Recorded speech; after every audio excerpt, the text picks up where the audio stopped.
요셉이 이끌려 애굽에 내려가매 바로의 신하 친위대장 애굽 사람 보디발이 그를 그리로 데려간 이스마엘 사람의 손에서 요셉을 사니라.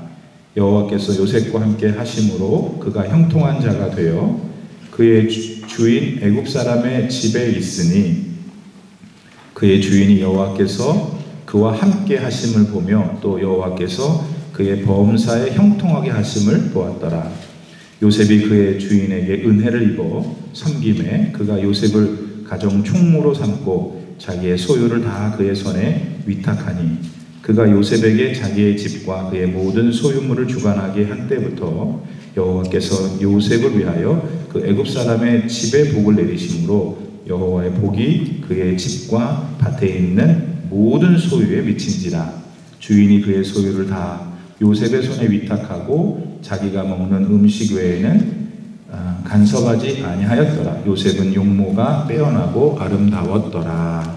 아멘. 하나님의 말씀입니다. 네. 오늘은 형통하는 사람의 특징이라는 제목을 가지고 설교하겠습니다. 제가 오늘은 약간 좀 자유롭게 설교를 하겠습니다. 통역하시는 분이 안 계셔서 제가 막 자유롭게 해버리면 통역하는 게 좀 어려울 것 같아서 제가 좀 갇혀서 설교를 했는데 뭐 상황도 이렇게 됐으니까요. 네. 자, 여러분 벌써 2025년 3월 두 번째 주일입니다. 앞으로 남은 올해 10개월 동안 여러분의 만사에 형통하시기를 축복합니다. 네. 이거 진짜 원하는 거죠, 그렇죠? 형통은 여러분 사방에 확 트인다는 말입니다. 그처럼 성도 여러분의 인생에 막힌 곳이 지금 있다면 뻥 뚫리시기를 축복합니다. 실타래처럼 묶여있는 여러분의 어떤 사연들이 잘 풀려가지고 가지런하게 정돈되어 여러분의 인생이 복이 넘치기를 축복하는 것입니다. 근데 여러분 인생이 형통하려면 어떻게 할까요? 뭔 특별한 방법이 있을까요? 그 방법을 알려면 우리는 어떻게 해야 되죠? 무엇보다도 이미 형통한 길을 걸어갔던 사람들한테 물어보는 겁니다. 그러면 믿을 만한 걸 말하겠죠. 또 그들이 제시하고 있는 어떤 방법들을 한번 우리 삶에 적용해 보는 것도 가치가 있을 거고요. 삼성그룹을 창업한 고 이병철 씨는 평소에 근 이 세 가지 단어를 마음에 중요하게 생각하고 살았대요. 우선 형통하려면 그 사람이 생각할 때는 운이 따라야 한다. 그런데 만약 불행하게도 자기한테 운이 없으면 운이 따를 때까지 우직하게 기다리는 것이 필요하다. 그걸 둔이라고 그랬어요. 근데 운이 설령 자기에게 찾아온다 하더라도 그 운을 내 거로 만들 수 있는 힘이 있어야 된다. 그걸 근이라고 그랬어요. 그래서 이병철 씨는 둔, 근 이 세 가지를 중요한 설교를 듣고 계시구만요. 그래서 둔, 근. 자, 그런 이제 세상에서 부자 중에 한 사람이었던 사람은 그런 마음을 갖고 살았다 이거예요. 또 일본 사람인데 최고의 경영인이죠. 마스시타 고노스케라는 사람은 은퇴하기 전까지 신입사원 면접에 들어가서 그 사람들한테 이걸 물어봤대요. 자네는 평소에 행운이 따랐던 사람이었나? 라고. 아니 일본 최고의 경영인이었는데 형통함은 한 인생의 행운에서 비롯된다고 그는 믿었기 때문이죠. 그러니까 우리나라의 최고 부자나 일본의 최고 경영자나 사람의 형통함에 있어서 가장 중요한 건 운이라고 말하고 있다는 점입니다. 근데 여러분 이런 생각이 단지 아시아 사람들에게만 국한되는 것이 아니라는 게 매우 흥미롭습니다. 스탠포드 대학의 심리학 교수인 존 크럼볼츠라는 교수는 성공한 기업인 1000명을 쫙 데리고 와서 성공의 원인이 뭔지 찾아봤다고 해요. 근데 그 중에 25%는 나는 주도 면밀한 계획과 노력으로 성공했습니다 라고 했는데 75%는 뭐라고 답한 줄 아십니까? 우연한 기회에 성공했습니다. 이렇게. 이상의 이야기들을 종합해 보면은 사람이 형통하려면 노력만 가지고 되는 것은 아닌 건가 생각이 들죠. 노력 이외에 세상의 말로 운이 따라야 한다는 거죠. 그러면 운이란 무엇입니까? 기본적으로 그건 나로부터 나오는 게 아닌 거죠.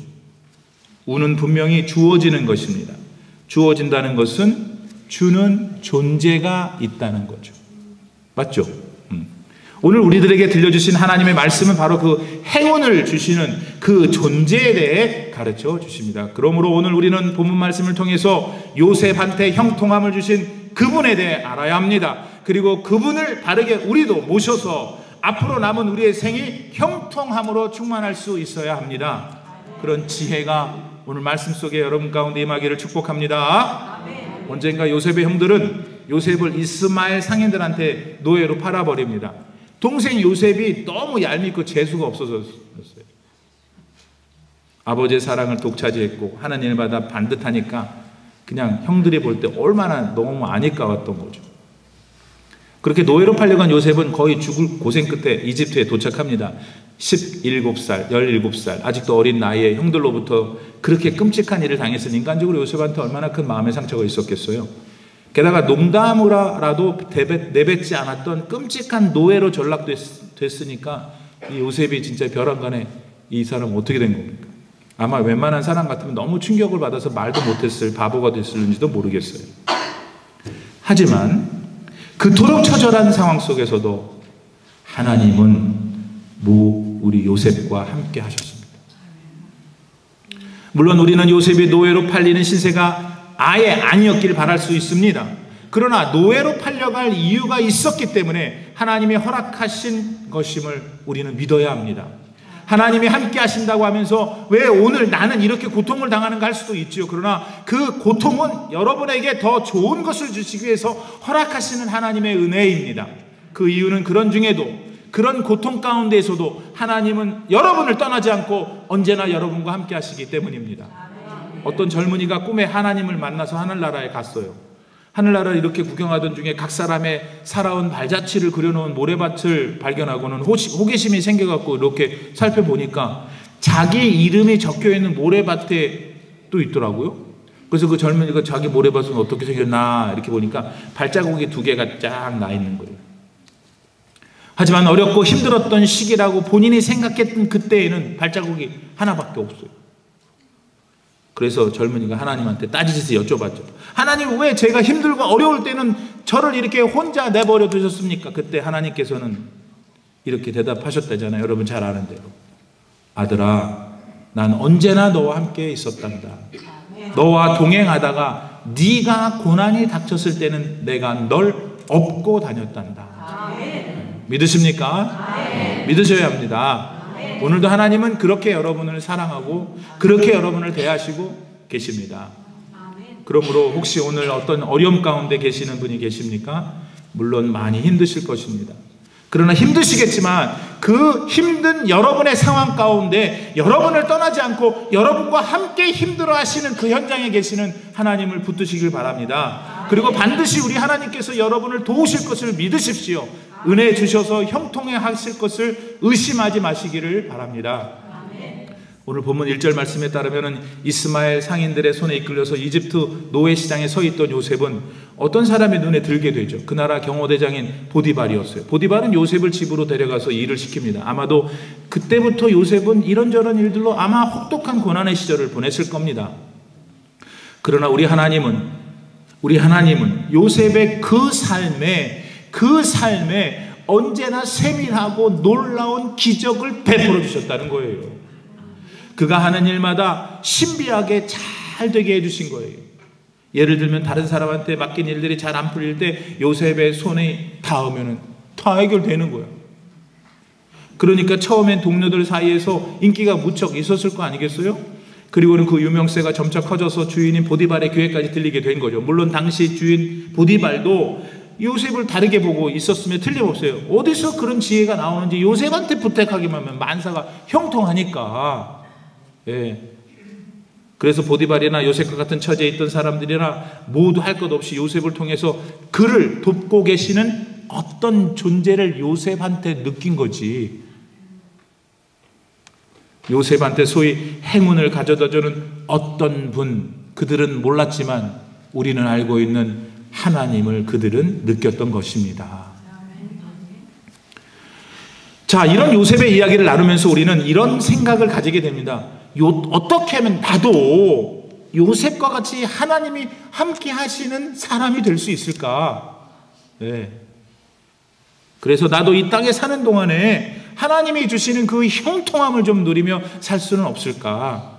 세상 기업인들도 말하는 그 행운을 주시는 우리 하나님의 그 크신 은혜를 어떻게 하면 나는 평생을 누리며 살 수 있을까 하는 바람, 이게 우리한테 있다 이 말입니다. 우리는 그와 같은 질문에 대한 답을 오늘 본문에 나타난 요셉의 삶을 보고 발견할 수 있습니다. 그 첫째는 Do not complain. Do not complain. Do not grumble. 불평하지 말아야 합니다. 오늘 본문을 포함해서 성경 어느 곳에서도 신비한 것은, 이상한 것은 요셉은 불평하지 않습니다. 요셉이 불평하는 언어를 한 번도 볼 수 없어요, 성경에서. 얼마든지 불평할 수 있었을 텐데. 누굴 요셉은 원망하지도 않습니다. 특별히 자기가 처한 그 황당한 상황 속에서도 하나님에 대한 믿음을 저버리지 않았다는 것을 성도 여러분 기억해야 합니다. 물론 하루하루 이어지는 노예 생활이 고통스럽고 괴로웠을 겁니다. 노예인데다 외국인이기까지 했던 요셉이 겪어야만 했던 서름은 이민자인 분들은 어렵지 않게 상상할 수 있죠. 유대인이 이집트에 가서 살았으니까 말입니다. 그럼에도 불구하고 요셉은 뭐 했냐면 감사했어요. 예? 어떻게 그런 상황에서 감사하냐고요? 근데 요셉은 감사했어요. 가장 큰 이유는 노예라는 그의 환경이 하나님께서 자신과 함께한다는 확신을 빼앗을 수는 없었기 때문입니다.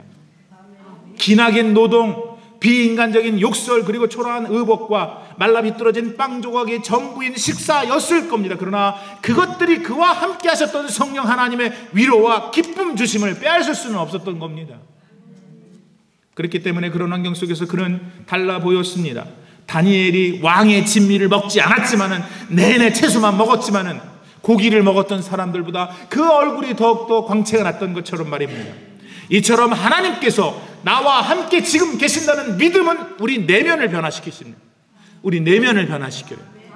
그리고 변화된 우리의 내면은 우리가 처한 상황이 아무리 괴로워도 언제나 승리하게 합니다. 게다가 다른 사람의 인생도 바꾸게 해주는 놀라운 능력이 되기도 합니다. 콘스탄틴 대제라는 사람이 있습니다. 이 사람이 주 313년에 기독교를 로마의 국교로 공인하는 황제입니다. 그 결과 그 이전에 얼마나 많은 기독교인들이 여러분 알다시피 무슨 콜로세움에서 사자들한테 물려 죽이고 마루타처럼 기독교인들 잡아다가 다 비누 만들어 갖고 횃불 만들고 그랬잖아요. 얼마나 많은 사람이 죽었는지 몰라요. 그런데 이렇게 공인을 하고 나니까 더 이상 기독교인들이 핍박받지 않았어요. 뿐만 아니라 예수님을 온 세상에 널리 전할 수 있는 복된 기회를 맞게 되었죠. 그게 콘스탄틴 대제가 한 공인입니다. 근데 여러분 아세요? 콘스탄틴 대제가 그와 같이 할 수 있게 되었던 건 기독교인이었던 그의 엄마 헬레나 때문이었어요. 근데 더 중요한 것은 헬레나는 본래 영국 사람인데 이 사람 믿음이 없었어요. 그런데 그 여자의 몸종이었던 한 계집 여종이 독실한 그리스도입니다. 헬레나가 그 아이를 이렇게 같이 지내면서 참 배움도 짧고 환경이 어려웠으니까. 근데 참 영롱하고 지혜롭고 진실하고 근데 하나님을 믿는다는 거야. 예수님을 믿는다는 거야. 그러던 어느 날 헬레나가 그 보잘것없는 여자 종을 통해서 예수님을 만나게 돼요. 그래서 지금 콘스탄틴 대제 자기 아들에게 영향을 주어 기독교가 공인되었다고 하는 것입니다. 겉모습은 헬레나가 볼 때 이게 종 아니에요. 근데 그 여자 종의 내면에 하나님의 영이 함께 하시니까 보게 되는 거 헬레나가 내면이 사람을 변화시키는 것입니다. University of Southern California, USC 명문학교죠. 거기에서 이런 조사 보고서를 발표했는데요. 매일 15분 동안 QT, Quiet Time을 하는 사람은 그렇지 않은 사람에 비해 얼굴이 뽀얘졌다고 합니다. 얼굴이 뽀얘지고 싶으세요? QT 하세요. 어떻게 뽀얘졌는가? 원인을 추적해 보니까 하나님께 기도하며 성경을 묵상한 사람은 보통의 경우 일반 사람들도 호흡의 양이 4분의 1로 줄어든대요. 그럼 나쁜 거 아니에요, 목사님? 아니, 호흡의 양이 4분의 1로 준다는 것은 불안하지 않기 때문에, 마음이 급하지 않기 때문에. 동시에 반응 시간, 그러니까 반사신경은 예민해져 가지고 3분의 1이나 빨라졌대요. 그 결과 이런 사람 잘 죽지도 않는데요. 약 먹는 것도 5분의 1로 줄어들고. 이렇게 용모가 수려하고 건강한 건 근본적으로 큐티를 하는 그 사람의 내면에서 비롯되는 것이죠. 하나님이 나와 함께 하시는구나. 아멘. 여기 이 동네에는 한 두서몇 명이 아주 얼굴이 좀 뽀얘져야 돼요. 여기는 웃을 거 없어요. 더 많아요, 여기는. 그러므로 사랑하는 성도 여러분, 이제 환경을 탓하지 마시기를 바랍니다. 불평하고 원망하지도 마시기 바랍니다. 대신에 하나님 말씀 읽고 기도하세요. 아우, 목사님 모르는 소리 하지 마세요. 세상이 어떻게 돌아가, 미련한 것 같지만 그 길만이 형통의 길이라는 것을 아셔야 합니다. 전능하신 하나님께서 나와 함께 하신다는 확신이 가득할 때 우리는 마침내 승리합니다. 우리만이 아니라 우리 때문에, 우리 주변에 있는 사람들이 나 때문에 복을 받습니다. 여러분 때문에 여러분 가족이, 여러분의 가문이 복받기를 축복합니다. 다음으로 요셉이 하나님 앞에 형통한 사람이 되었던 두 번째 원인은 무엇이었을까? 그거는 그가 하나님을 거짓 없이 경외했기 때문입니다. 경외는 하나님의 하나님 되심을 인정하는 게 경외입니다. 그분의 권능, 그분의 사랑, 그분의 은혜를 매 순간 인정하면서 사는 거 경외입니다. 요셉은 바로 그런 하나님에 대한 경외가 있었습니다. 그랬기 때문에 그는 하나님이 주시는 형통함을 누렸죠. 들어가도 복을 받고 나가도 복을 받는다는 신명기 28장의 복을 요셉은 누렸어요. 근데 그런 하나님을 향한 그와 같은 요셉의 경외감은 하나님과 이렇게 밀접한 교제 가운데 생긴 것이었습니다. 우선 요셉은 자신이 죄인이라는 것을 온전하게 인정했습니다. 여러분, 하나님과의 관계에 있어서 제일 첫 걸음은 항상 나는 죄인입니다를 고백해야 돼요. 지금도 여러분 내일 기도할 때도 주님, 저는 죄인입니다. 죄인이니까.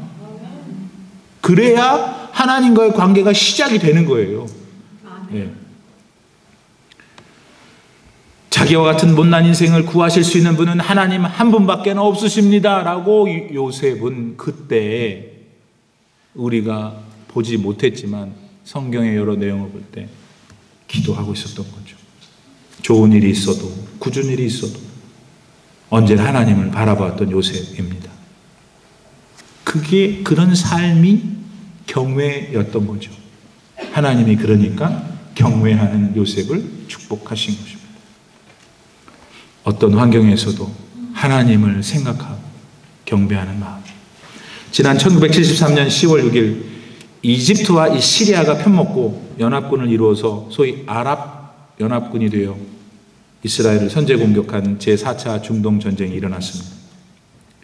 근데 그날 하필 10월 6일이 유대인들의 축제일인 욤키푸르였어요. 대속죄일이었어요. 따라서 그때 유대인들은 하나님 앞에 모든 걸 다 내려놓고 나는 죄인입니다 라고 사죄하고 먹지도 않고 금식하면서, 나쁘죠?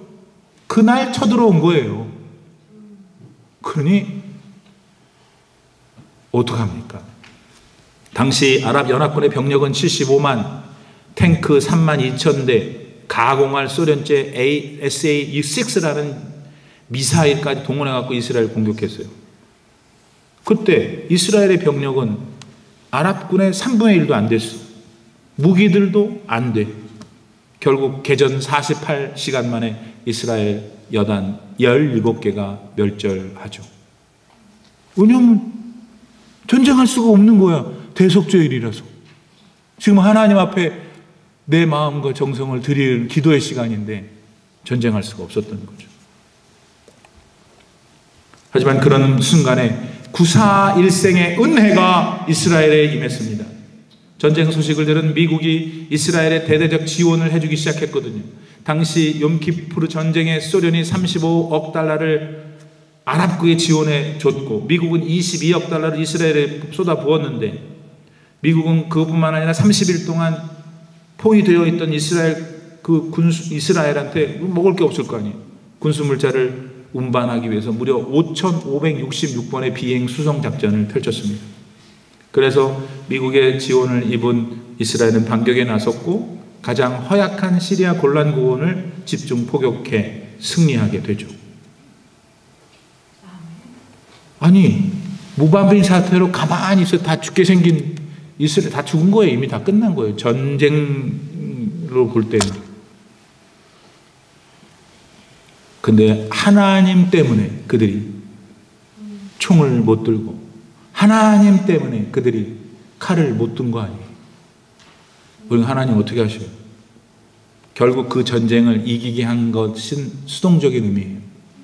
원래 전쟁 나기 전보다 전쟁이 끝나고 나니까 이스라엘의 땅을 더 많이 갖게 됐죠. 들리세요? 여러분 우리의 삶에 하나님을 경외하는 믿음만 있으면 악한 일이 당할 수 있고 어려운 일을 당할 수 있지만 하나님이 그것 다 보시고 반드시 막아주시고 보상하시고 하나님의 보상은 특이한 게 더블로 주셔요. 그런 은혜가 여러분에게 있기를 바랍니다. 사랑하는 성도 여러분, 이렇듯 언제나 여러분과 함께 하신 사랑의 하나님을 여러분도 진짜 경외하시는 분들 되기를 바랍니다. 그래서 언제나 여러분에게 가장 최고의 것을 주실 수 있는 분은 하나님밖에 없어요. 여러분이 제일 좋아하는 건 하나님만 하시거든. 꼭 그거를 받을 수 있는 여러분 되기를 바랍니다. 따라서 이제 하나님을 믿으면서 내 형편, 내 처지에 대해서 컴플레인 하지 마십시오. 대신 그 시간에 나와 언제나 함께 하시는 임마누엘 되시는 나의 주님 예수님을 붙드세요. 행운의 복은 자기의 삶의 형편을 바르게 해석하는 데서 시작됩니다. 물론 오늘 여러분의 형편이 노예 시절의 요셉과 같을 수 있겠죠. 어떤 분들은. 그러나 너무 낙담하지 마세요. 오히려 나한테 더 좋은 것을 주시려고 예수님의 사랑이 내게 임하실 것이다. 믿고 나아가세요. 네. 여러분 여기보다 여기가 더 좋은 곳이라면 여기서 일로 가려면은 여기 가만히 있으면 여기 가져요? 못 가져요? 여기서 움직여야 일로 갈 거 아니겠어요? 그러니까 하나님 움직이시는 거예요. 일로 가려고 더 좋은 데로 데려가시려고. 그러다 보니까 여기서는 균열이 생기고 실망스럽고 어려움도 있을 수 있다는 거.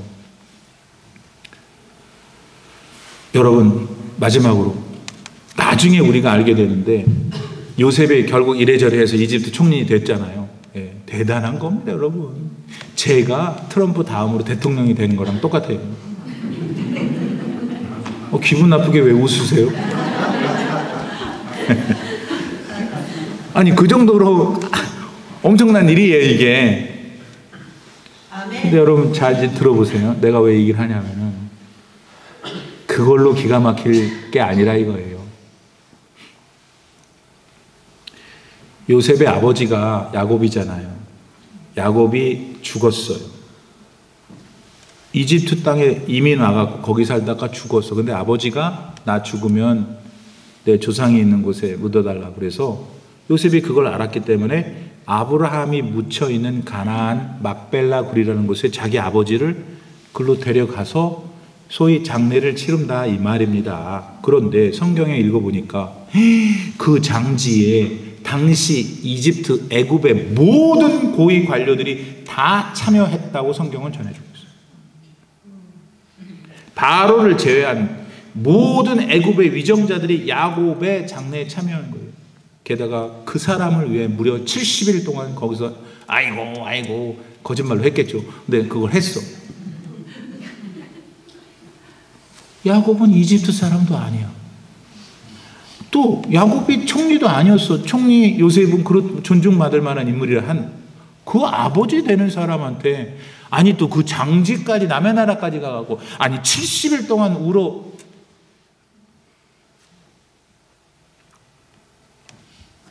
왜 이 얘기를 하냐면 여러분 하나님이 요셉을 지금 얼마나 높이시는 걸까요? 요셉이니까 다 그렇게 한 거 아니에요? 이집트 사람들이? 여러분 하나님은요 우리를 올리실 수 있는 유일한 분이고 하나님이 내가 너를 높이겠다고 작정하면 그 높아진 건 어떤 인간도 내릴 수 없어요. 나는 올림피 하나장로교회 모든 성도님들이 그렇게 하나님께 사랑받게. 누가 나를 사랑하면 어떻게 분석해. 그냥 사랑하니까 사랑하는. 하나님이 나를 여러분들을 사랑하셔서 요셉처럼 이렇게 높여주시기를 축복하는 것입니다.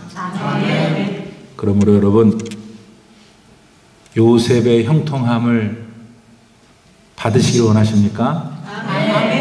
하나님 안에서 불평을 쓰다 감사하고 하나님에 대한 확신을 가져 여러분 내면을 잘 관리하세요. 그리고 그와 같은 믿음을 항상 고백하는 삶이 경외예요. 그 삶을 살고 한번 봅시다. 우리가 해야 될 몫을 하면 다음 차례는 하나님이 하실 거 아니겠어요? 그래서 목사님 감사한 일이 많이 생겼습니다. 목사님도 있고 맛있는 거 드세요. 이런 날들이 많아지기를 축복하는 것입니다. 기도합시다. 하나님 감사합니다. 우리는 이 땅에 살면서 연약한 인간이기 때문에 형통함을 목말라 합니다. 그런데 그 형통함을 오직 유일하게 주시는 하나님을 바라보지 못할 때가 많이 있습니다. 하나님 이제 불평과 원망을 거두고 하나님만을 경외하는 믿음의 삶을 지속하여 기도하는 모든 성도님들이 한 분도 예외 없이 하늘로부터 내리는 하나님이 주시는 놀라운 축복과 은혜로 형통하게 하시옵소서. 예수님의 이름으로 기도드립니다. 아멘. 우리 다